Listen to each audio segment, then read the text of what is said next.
5학년 2학기 사회일 단원 17, 8번째 시간입니다.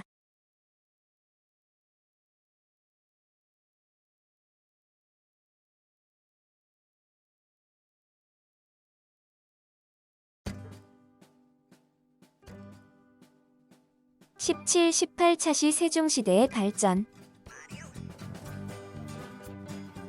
지난 시간에 배운 내용을 정리해 보겠습니다. 지금까지 조선의 건국 과정을 공부했습니다. 이성계가 위화도 회군으로 권력을 잡고 신진 사대부들과 힘을 합쳐 조선을 세웠습니다. 조선의 여러 건축물에 유교의 의미가 담겨 있는 것을 알게 되었습니다.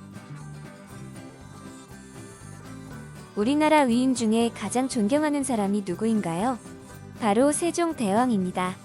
세종의 가장 큰 업적은 무엇이라고 생각하나요? 첫 번째, 한글을 만들었습니다.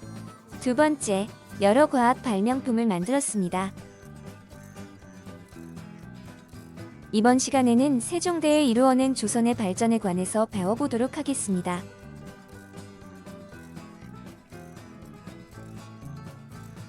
조선은 세종대의 과학기술, 문화, 국방 등 여러 분야에서 크게 발전했습니다. 세종은 백성이 나라의 근본이고 백성이 잘 사는 것 이 나라가 좋아지는 길이라 생각했습니다. 세종은 고려시대에 만들어진 여러 연구기관을 모아 집현전으로 확대 개편해 학자들을 키우고 백성의 생활에 도움이 될 수 있는 과학기구를 발명하는 데 힘썼습니다. 집현전은 조선 전기학문 연구를 위해 궁중에 설치한 기관으로 도서의 수집과 보관, 이용, 학문활동, 왕의 자문에 대비하는 기능 등이 있습니다. 집현전 학자와 함께 농사를 잘 지을 수 있는 방법을 모아서 농사직설이라는 책을 만들고 다양한 과학기구를 만들어 보급했습니다. 농사직설은 한국의 토지에 맞는 농사를 짓는 법이 적혀있는 첫 번째 책입니다. 더불어 지역에 따라 적절한 농사법을 보급하여 한국의 토지와 다른 중국 농사법에서 벗어날 수 있는 계기를 마련했습니다. 세종은 장영실같이 신부는 낮아도 기술이 뛰어난 사람이 있으면 관리로 뽑아 과학기술을 개발하고 연구하도록 했습니다. 장영실은 세종대 과학자로 물시계인 자경로와 치고기, 앙부일구 등을 만든 사람입니다. 엄격한 신분 사회였던 조선에서 노비 출신인 장영실은 관직에 오르기 어려웠지만 세종대왕이 장영실의 능력을 보고 관직에 오를 수 있도록 했습니다.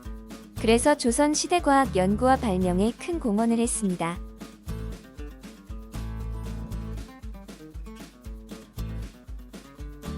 세종은 신하들에게 혼천의 앙부일구, 자경로와 같은 여러 과학기구를 만들게 했습니다.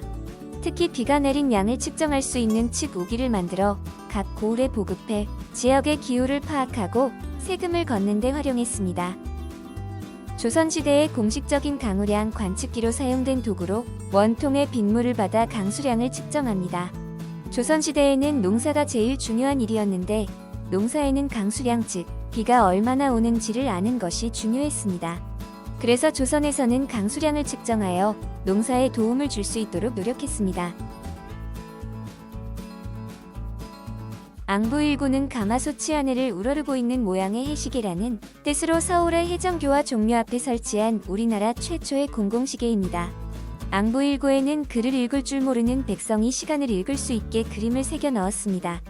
북극을 맞춘 반구의 중심에 있는 그림자는 24절기에 따라 달라지며 계절에 따른 시간 변화도 고려했습니다.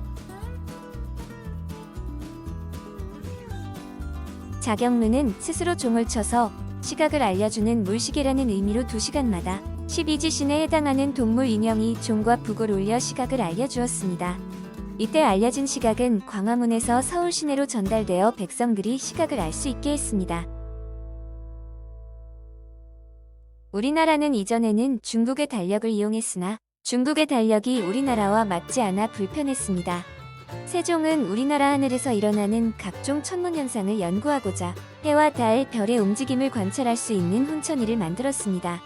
또한 이를 바탕으로 조선에 맞는 칠정산이라는 달력을 만들고 당시에 여러 종류였던 달력을 하나로 통일했습니다.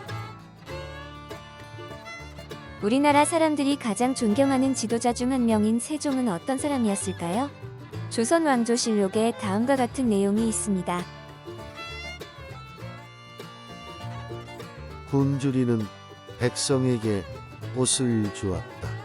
악기의 소리를 듣고 음이 맞지 않는 것을 바로 알았다. 아픈 와중에도 모든 일들을 처리하고 잠자리에 들었다.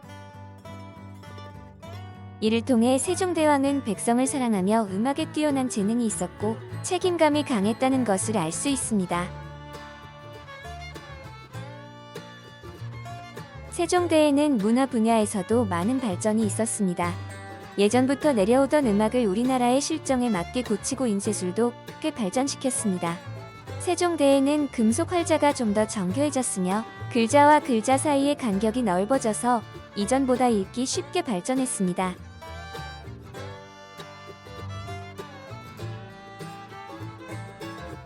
세종은 백성들이 글을 몰라 어려움을 겪자 이를 덜어주려고 일부 신하들의 반대에도 우리 글을 만들었습니다. 훈민정음은 혀와 입술의 모양에서 과학적 원리를 찾아 창제했습니다. 그리고 한자로 된 책들 중에 백성들이 알아야 하는 것을 우리 글로 풀어서 널리 보급했습니다.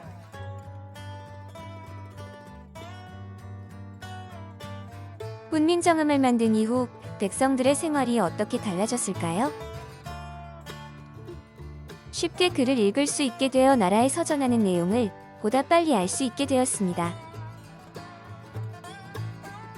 여러 가지 책이 나와서 생활에 도움이 되었습니다. 실제 훈민정음 창제 이후 많은 의서가 한글로 번역되어 지방의 의료체계 및 백성 구율에 도움을 주었고 유교 질서를 전파하는 데 영향을 주었습니다. 세종은 글을 몰라서 예의를 지키지 못하는 백성들을 위해서 삼강행실도를 만들어 그림으로 사람으로서 지켜야 하는 예절을 알리려고 노력했습니다.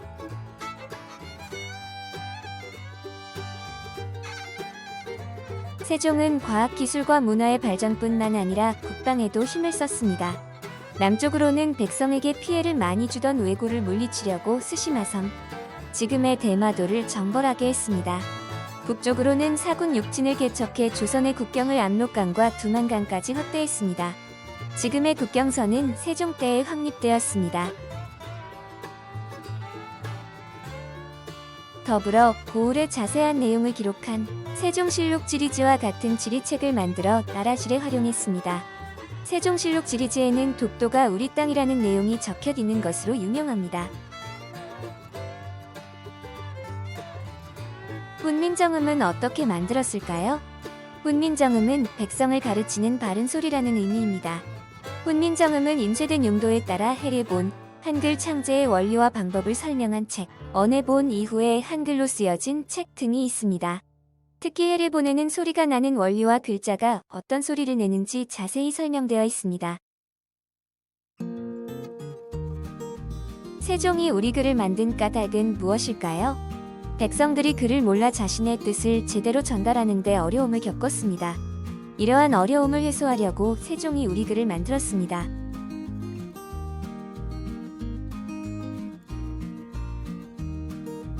세종이 훈민정음을 만들 때 일부 신하들이 반대한 까닭은 무엇일까요? 지역과 환경이 다르다고 다 글자를 만들지 않습니다. 백성들의 억울한 문제는 글자의 문제가 아니라 관리의 문제입니다. 중요한 일은 여러 신하와 의견을 나누고 결정해야 합니다. 훈민정음을 만들고 난 후 조선 사회는 이전과 비교해 어떻게 달라졌을까요? 나라에서 백성들에게 알려야 하는 내용을 쉽게 전달할 수 있게 되었습니다. 백성들이 자신의 생각이나 뜻을 우리 글로 표현할 수 있게 되었습니다.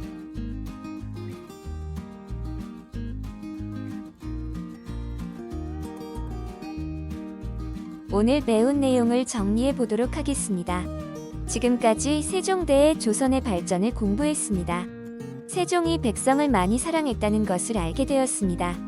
세종은 과학기술뿐 아니라 문화 발전을 위해서도 힘썼다는 것을 알게 되었습니다. 다음 시간에는 조선시대의 정치 이념인 유교에 관해서 배워보도록 하겠습니다.